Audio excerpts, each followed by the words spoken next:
So let's say you realize you don't know your audience as well as you need to. What do you do about it? Like, how do you go about learning them? Oh, I am so glad you asked. Hey, I'm Josh. And I'm Laura. And this is the Devising Good podcast, where we talk about how churches, small businesses, and nonprofits can use video to create understanding and provoke action. I don't know if you notice this when you see other things, but whenever, whether it was I was working at the video explainer company or even now, I just see so many times where people are the organization seems so excited about their mission, what they're doing, the impact it's having and all that they forget to actually be talking about and to their audience. It's almost like, man, look at all these awesome things that we're doing, but it's just not always super helpful for whoever their target audience is. It's almost like they could say, people could say oh, that's cool, but what about me? So it's super easy to do that too, right? It's just easy to get into something and forget what you've already learned that someone who's hearing it for the first time hasn't heard before. That's key. Or what makes sense to you now that you needed to be have several epiphanies along the way to get there. Right. Or just you're immersed in a world potentially that other people aren't, and you don't know what to even where to start. Right. I think that's sometimes it, with the day in and day out of being a part of an organization. So for me at the church, it's super easy for me to be oh, this thing's going well, until people are yeah, I have no idea or whatever. A lot of times it has to do with what's on the website and how easy it is to get to. And so it's really fascinating. There's been a couple times where I've gotten to see people actually try to use the website and then realize oh, you have no idea where that thing is. Yeah. It made sense to me who's in it, but it's supposed to be for you. Right. Yeah. And I think we can be that way with communication specifically, even videos. It's so easy to be just look at what we're doing, right? Our thing, instead of here's who what is this helps you. for? Right. Right. Yeah. Exactly. Yeah. Or when I was health coaching, I just remember trying to come up with social media posts, and it was I don't know what people need to know. I know what my refrigerator looks like inside now, but what did it used to look like? I can't even remember. Yes. It's just things like that. Of it's just how do I even create helpful content when I want to? Right. And I just kind of draw a blank. Yes. Yeah. Just easy. And I think, so kind of what I'd like to talk about a little bit is just how does a marketer, a director of communication, a social media manager, whatever your role is, even for some of these organizations, maybe you're a business, you're a startup, and you're the founder, you're the owner. How do you get from being so immersed, knowing what your refrigerator looks like now, right, and shifting to here's how to talk to the people that you want to help. What are their lives really like? So yep. So the people you just talked about who work in these organizations or a startup who need to create content for their people. Yep. Yeah. What is it that you think they want? Yeah. I think that they really want to create something that's valuable, something that will something that will connect with people, something that will just really resonate. I mean, ultimately there is a specific goal in mind. They want to take people from point A to point B.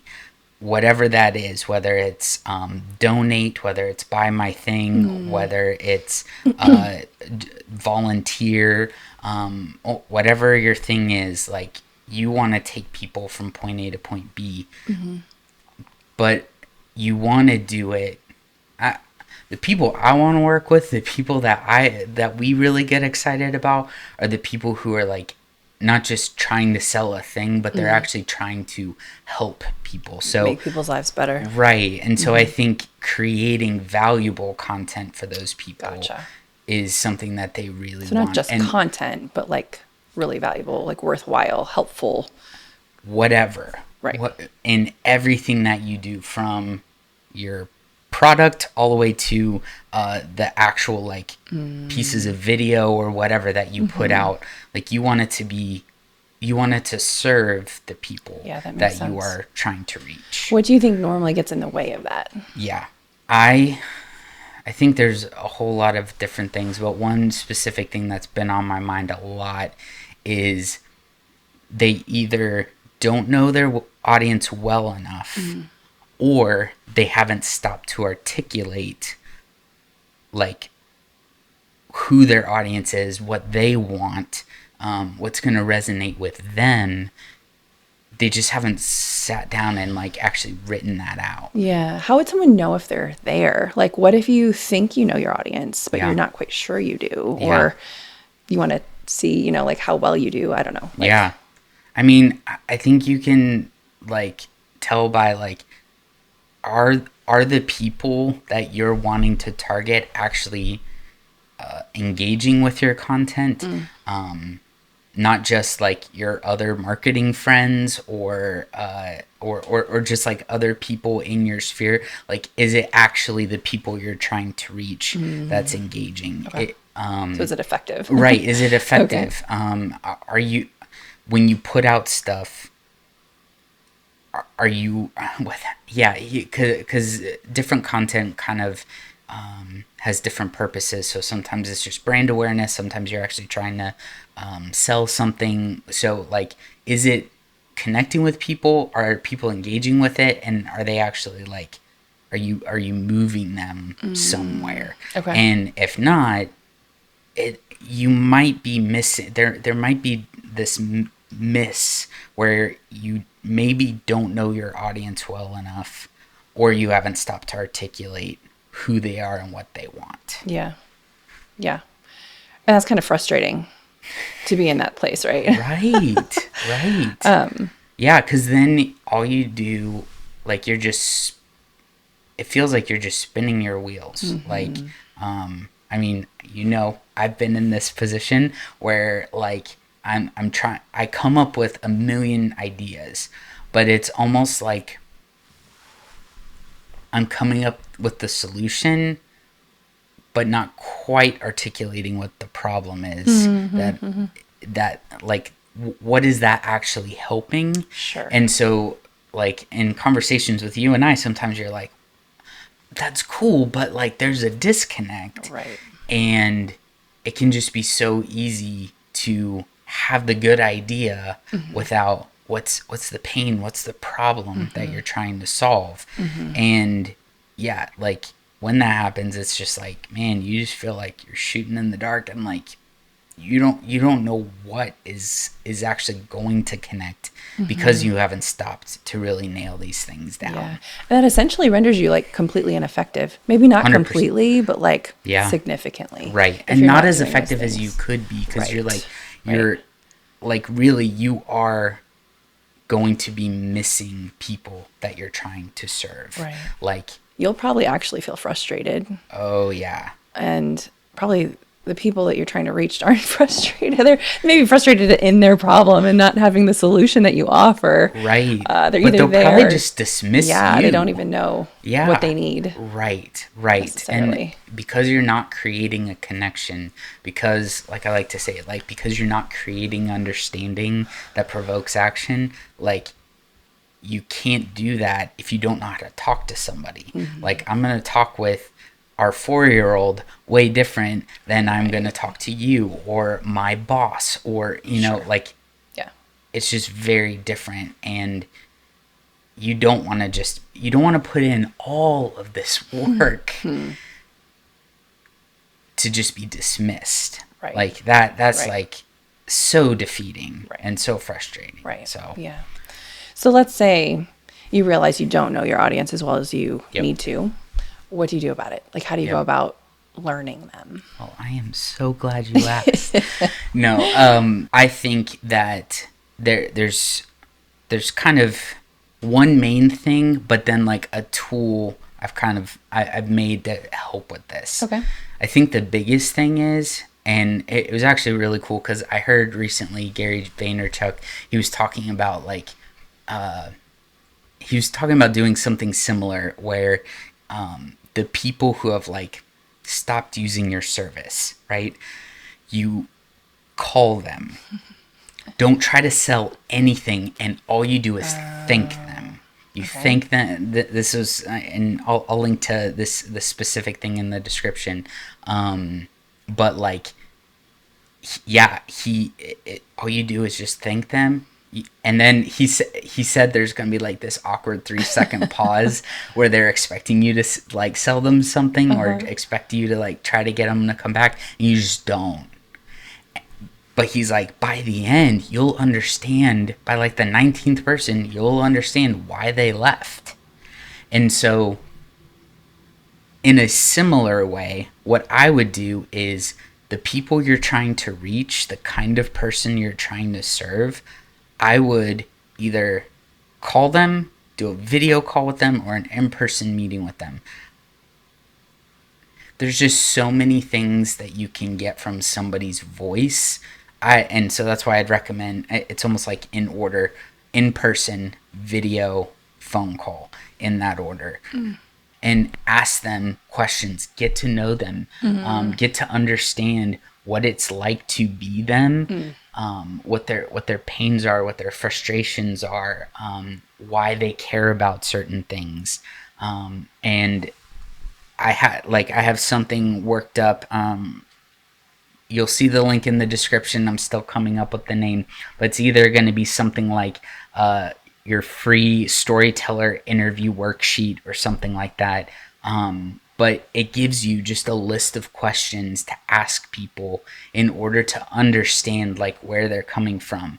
And this actually also gives you a framework for how to tell stories and actually help you as you're hearing these frustrations from people, as you're hearing what they need and what it's like to be them, you can then go back and write something that is actually going to be compelling to them, because you're almost retelling their story, but maybe in a slightly different way. And when this is like, one of our pastors says this all the time, but you really want to see if you can see yourself in the story. People are always trying to see, where am I in the story? That's why it's really important to try to like catch people with a good hook and like all sorts of different things. But with this framework, you're going to really be able to see, or with this worksheet, you're going to be able to see, okay, what do I need to know about people in order to effectively communicate to them? And then it gives you a framework to retell the story in a way that your audience can see themselves in that story. That's cool. Yeah. So I feel like what I'm essentially hearing you say is you have to get out of your own head. Like 100%. you can't just come up with this on your own, Yes. trying to think and put yourself in another person's shoes even Yeah. necessarily. I feel like I would try to do that. Right. Like, let me figure this out, Yes. which is what I've done in times in the past, and it's been really frustrating. Yeah. So you're saying just talk to people. Right. And I think sometimes this is why it's actually helpful to get outside perspective, because sometimes, like you've done this for me, I've done it for other people, where it's like you just can ask them the questions that kind of help. Wait, is that an actual frustration, or is that an actual thing? One of the things you never want to do is come up with a frustration, which is a fake frustration. It's not a problem people actually have. because as soon as people see that, they're like, they'll tune you out. Yeah. And so by engaging with people like that, you'll be able to actually speak to them in a way that draws them in versus tuning you out. So yeah. Okay, this is random. Yeah. But I feel like with the Gary Vaynerchuk, did he literally say to just like thank them and silence, no further questions, or was it like a ask them why they left? There was a couple questions he had in there. Okay. But so it wasn't like Thank it wasn't you, just bye. thank you for using our product. We really appreciate it. Okay. Silence. Okay. Yeah, it wasn't quite that. Okay. It was like learning from those people. Exactly. Okay. So it's like getting to understand a little bit about why they left, but it was almost like this flow of, hey, I want to thank you for using our product and whatever for as long as you did. I realize that you are no longer with us. I'd love to hear just a little bit more about like your experience and whatever. Gotcha. And again, thank them again. And then that's where the awkward pause came in. So, okay. Yeah. That makes sense. Yeah. Thanks. It was just leaving me hanging, and I didn't want to leave our listeners hanging. Totally. Makes sense. So is there anything else that you feel like would be helpful for our listeners with thinking about their audience or like what's the next step for them? Yeah. So I think when you kind of, I would say, make that list. Make a list of people that you need to contact. How many? I don't know. I'm making up numbers. 10, 20. Like, it kind of depends on, like, who you're trying to go after. I think the more niche your audience is, the, like, smaller that can kind of be. But I think you need at least, like, 10 people to kind of get a sample. And then, so make that list, set up those calls, download the worksheet, and then just start asking questions, recording the answers. And could you just give us like a brief idea of like what are some of those questions? Based off of kind of like what's going on in their lives, like what are some of the pain points that you're facing? So I don't know, say you're coming up with a nutritional pet supplement, right? And somebody's like, yeah, like my dog is always shedding, like, and it's driving me nuts, hairs everywhere, like all these different things. So what I would ask them, like the dumb questions of, and tell them these are going to be dumb questions because I want to hear what you have to say. I want to hear your answers, but it's like, so what is it that you want? What do you want to happen? Well, I want my dog to stop shedding. Well, why?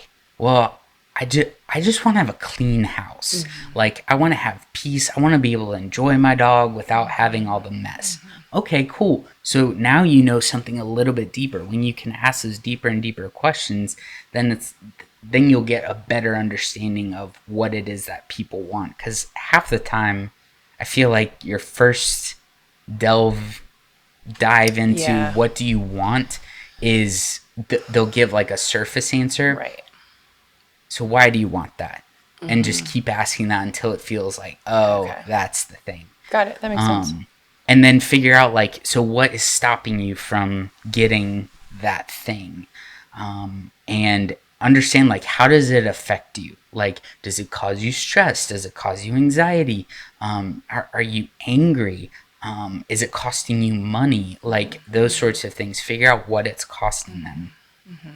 And then what happens if you don't fix this?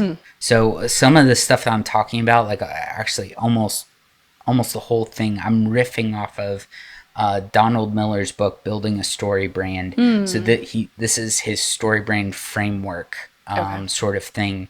I've read the book and listened to his podcasts and a lot of stuff, so I may not be saying things exactly verbatim, but there's a link to his book in the description so you can read it for yourselves. But just like what is it gonna cost them if this thing doesn't get fixed? Okay. Once you know those pieces, once you know kind of who they are, what their lives are like, what they want, what their pain points are, what's getting in the way of what they want, and how it's affecting them, and what is it gonna cost them if this doesn't get fixed? Then you'll be able to say, oh, great, now I know how to talk to you in maybe ways you'll understand. Like, one of the things that's really helpful is, like, so you're hearing this information, write down the things that they say, and when maybe over the course of interviewing multiple people, you'll start noticing patterns or hearing some of the same words. Use that in your marketing. Like, use that in your videos. That way people are like, that's a hook. That's something that'll draw them in. They'll see themselves in the story because they literally use those words. And when it makes sense, it captures their attention because it like connects with their brain. Yes. Instead of being vague. Exactly. And then it's like, oh, yes, that's me. That, like, it's creating it. Not only is it creating understanding, but it's also like, oh, you get me. So if you get me, maybe the thing you're offering is actually going to benefit me. And to be honest, potentially you may have to tweak your product, your service, like something. If you're hearing something from people that, man, if you just change this thing about it, maybe you'll actually make a better product. Like, this is market research stuff. So hopefully if you are in a small business or a startup or something, you've already done some of that. But I think sometimes nonprofits or even churches can kind of fall into, like, just not fully understanding, okay, who are our people? Who are the people we're trying to serve? And how to talk with them. So yeah. Okay. So I think really once you've had those conversations, once you've written down those answers, you'll be way more confident in what you're creating. Probably excited to come up with the content too, because it'll resonate with like feeling like you're actually helping and connecting. Right. So. And it has way better chance of actually landing with the people. So yeah, there's I can imagine there'd be excitement, there'd be just confidence, and really just honestly, I would even say it's actually a little bit exhilarating to, like, learn about people, especially when you think, oh, I'm actually on the right track. I actually can help people in this way. It's the feedback that maybe sometimes you don't get, but you're doing the work in order to get it. So I would say, like, those are some of the things that if you can go ahead and download that worksheet, like, review the questions, maybe even figure out a way that you would say them. Because sometimes, like, I'll word things that you wouldn't say it that way. Spark an idea. So take them, figure out how that would help you, make a list of people, set up those meetings, and start talking to people and recording writing your answers. Recording the answers is huge. And then take it back to your team, whoever, to actually start making really content that will actually connect with people. Cool. Next step for people, go ahead and download the free storyteller interview worksheet thing. It's in the description. So you can download that for free. Also, I have some other links. There's a guy I used to work with. His name's Joshua Gott, and he's an amazing creative director, storyteller. He's actually got a lot of really good insight into the specific thing of storytelling. And so I'm linking to his LinkedIn article here. I've got notes for, that book, Building a StoryBrand by Donald Miller. Also, if you have any questions, there's a link to submit your questions. I'd love to at least see them. And if we feel like we can say something helpful about them, or maybe answer them in a helpful way, then we might do that on the next episode. So thank you so much. And Laura, thank you so much for asking me all these questions. Yeah, you're welcome. Thanks so much for watching. Please like, subscribe, and hit the bell notification so you can get notified when new episodes come out. And if you have any questions, you can click the link in the description to submit your questions. And if we feel like we have anything helpful to say, we'll include it in a future episode.